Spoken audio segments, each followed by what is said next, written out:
לא, אין טעם. הסוג השני שאנחנו נתקלים בו זה אלה שחוששים מכוחם. יותר נכון, פוחדים ורועדים מכוחם. אלה רואי חשבון שמודעים מאוד לעוצמה שיש להם.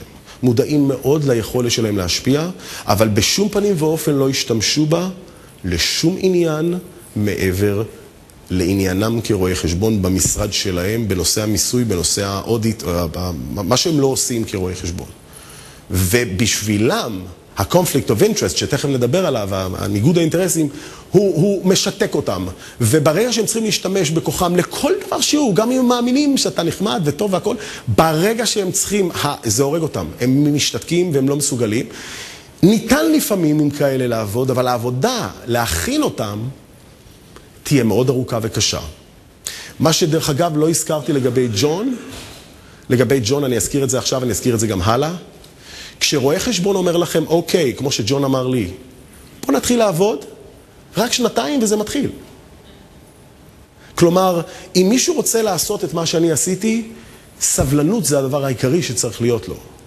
אני תמיד מספר את הסיפור על הנהג והציפור על הכביש, היונה על הכביש. אני לא יודע אם קרה לכם פעם שנסעתם במהירות של 120, זה קורה, בלי דוח, לא שמתם לב, ואיזו יונה עומדת על הכביש ומסתכלת עליכם ככה. ואתה יודע שאתה עולה עליה, בטוח אתה עולה עליה. ובדיוק בשבריר השנייה האחרון, מרימה כנפיים ואפה כאילו לא היו דברים מעולם. היונה רואה אותך בהילוך איתי. זמן אחר. אנחנו רבותיי היונה. אנחנו אנשי מחירות, אנחנו אנשי ביטוח, אצלנו זה זית, והדברים נפטרים. רואי חשבון בחרו להיות משהו אחר. אנחנו רואים אותם בהילוך איתי. בסדר? אבל צריך להתרגל, שתבינו, כולם הולכים בהילוך איתי שם. אז אם אתה בא ומצפה 2 ארוחות צהריים, יאללה, תביא, זה כמו פגישה עם בחורה, מהר, אכלנו כבר, איפה העסקים? חבל על הזמן. גם אם אמרו כן, בסדר. עכשיו לסוג השלישי. הסוג השלישי הוא הסוג שאנחנו מחפשים, וכמובן שהסוג שאנחנו מחפשים הוא תמיד הכי פחות. הכי קשה למצוא אותו. אין ספק, תמיד קשה למצוא אותו.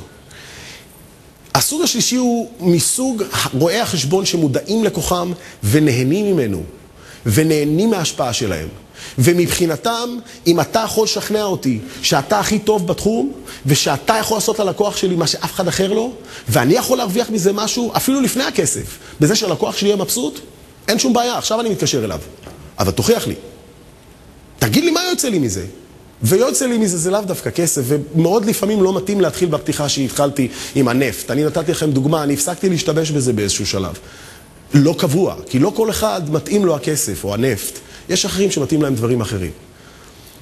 אבל אלה, לזהות אותם, לא קשה, אפשר לראות. יש להם איזשהו משהו, איזה אקס פקטור, שאתם יכולים לזהות בלקוחות לפעמים ובחברים, ואתם רואים שהאיש הזה, אז צריך את העיתוי כמובן, להגיע אליהם בזמן הנכון, ותכף אנחנו נדבר על זה גם כן.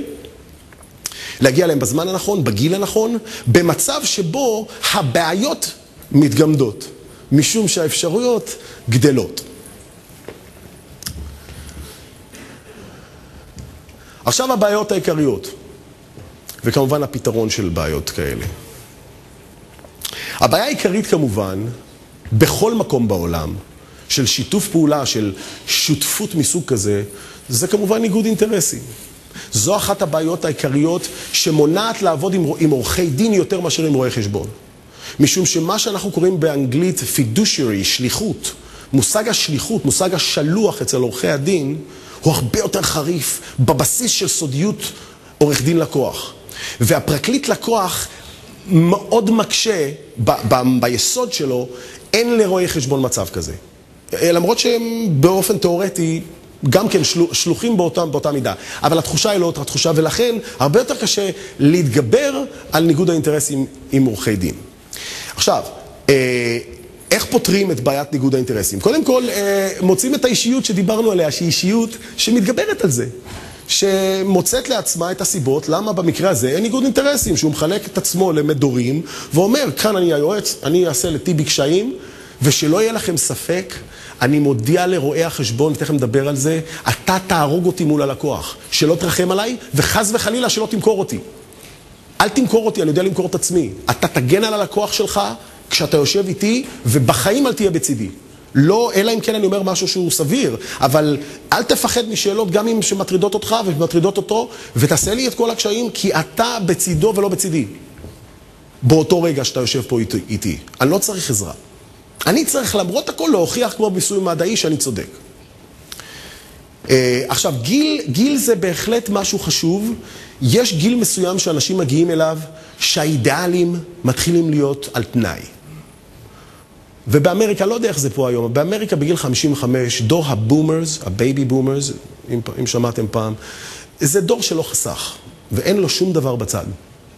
ואתה יושב עם רואה חשבון, מה שיש לו זה את התיק שהוא עובד עליו, את הלקוחות האלה, וזה לא מי יודע מה בכסף, והוא לא חסך כל כך הרבה, והוא בן 55 כבר, וכבר אין לו כוח, ואת כל העבודה שלו הוא עושה 3 חודשים בשנה עד אפריל, 15 באפריל, ועוד קצת אחר כך, בלחץ היום ונורא. והוא מתחיל לראות שבונה, לא יצא מזה כלום, ואני לא יכול להמשיך את זה לעולם. וכשאתה מגיע בעיתוי נכון, בגיל נכון, אז פתאום ניגוד האינטרסים, אם אתה מעמיד את זה נכון, ונותן לו את היציאות ואת הפתרונות, ומסביר לו מה התנאים היסודיים שמתקיימים, שלא יהיה ניגוד אינטרסים כזה, אפס, אוקיי, בסדר, אתה יודע מה כבר יכול להיות? אז אחד יתרגז, 2 יתרגזו, אבל אני אוכל לפרוש בעוד 5 שנים, מה אכפת לי? הם לא אכפת להם ממני בין כה וכה. ואני מדבר מתוך ראיית טובת הלקוח, לא חס וחלילה שהוא צריך לעבוד עליהם. עכשיו, גודל תיק, רבותיי, מאוד מאוד חשוב. המטרה של זה לא למצוא רואי חשבון שצריכים אותנו בשביל עוד לקוחות. חס וחלילה. אנחנו מדברים על רואי חשבון שגם הגיל וגם כמות העבודה שלהם פשוט ממוטטת אותם כבר. והם מתקרבים לפרישה, והם לא רוצים עוד לקוח, והם לא רוצים הפניות. אני רוצה כסף, לא עבודה. וברור להם שאם הם רוצים עוד כסף, הם צריכים לקחת עוד לקוחות, והם לא יכולים, כי אז הם צריכים לקחת עוד עובדים. וזה פשוט מעגל אכזרי, וברגע שאתה בא ומוציא אותם מזה ואומר, רגע, אני פה, אני אעבוד עוד אצלי, השמיים הם הגבול. בוא תראה איזה עסקים אנחנו יכולים לעשות. בוא נעשה כמה דברים, ואחר כך נחליט מה עושים. נראה כמה מרוויחים.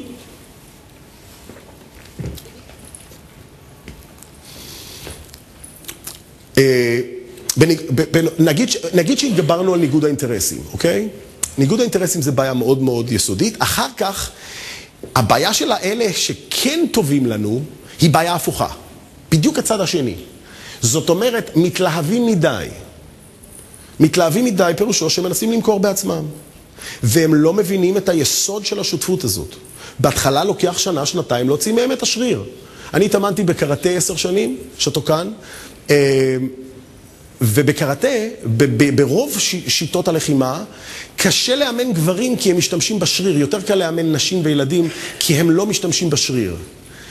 אנחנו משתמשים לפעמים, אנחנו מה שנקרא overselling, אנחנו משתמשים בשריר. יש כאלה שכל כך מתלהבים לעבוד איתך, שמתחילים לשאול כל לקוח אם יש לו ביטוח חיים. אומר לו, היי, תעצור, מה אתה וביטוח, מה לך ולזה? התנאי הבסיסי הכי חשוב הוא שאף אחד מאיתנו לא אומר שום דבר שלא אמרנו 20 שנה. ברגע שאתה מנסה לחדש ולהגיד משהו אחר, ואתה מנסה להיות אני, הלקוח אף ממך ואף ממני, בשנייה אתה רואה בעיניים שלו את החוש השישי, שאומר, מה הוא מוכר לי פתאום פה אחרי 25 שנה? אז זה הכי חשוב ביסוד היחס הזה, ביסוד השיתוף הזה הוא, יש לו סיכוי רק אם כל אחד מאיתנו עושה רק מה שעשינו ב30 שנה האחרונות. אומר רק מה שהוא אמר, ומדבר רק על מה שהוא יודע, ב100% וזה מה שהוא עשה. לפעמים אני יודע שזה מוכר כהוצאה, ואני אומר ללקוח, אתה יודע מה? הוא לקוח של ג'ון, אני אומר לו, אתה יודע מה? זו שאלה בשביל ג'ון. ואני יודע את התשובה לשאלה, זה לא חשוב. רק כדי לקיים את השיתוף הזה, ושהלקוח יבין שיש לו פה צוות שמגן עליו. המתאמץ מדי הזה, זה אחד הדברים שהכי קשה להתמודד איתו. כי מה תגיד לבן אדם שכל כך מתלהב לעבוד איתך, ואומר, אבל לא, רק אמרתי לו, רק שאלתי אותו אם יש לו ביטוח חיים. סגרת לי את הדלת, ידידי.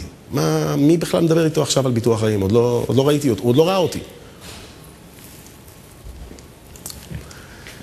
מה שקרה כמובן בדרך, וזה אחד הדברים שעושים כשמוצאים רואה חשבון כזה, החוכמה היא למצוא כמובן איפה לקדוח, אבל גם עם מה לקדוח. כלומר, איזה מוצרים אנחנו יכולים להשתמש.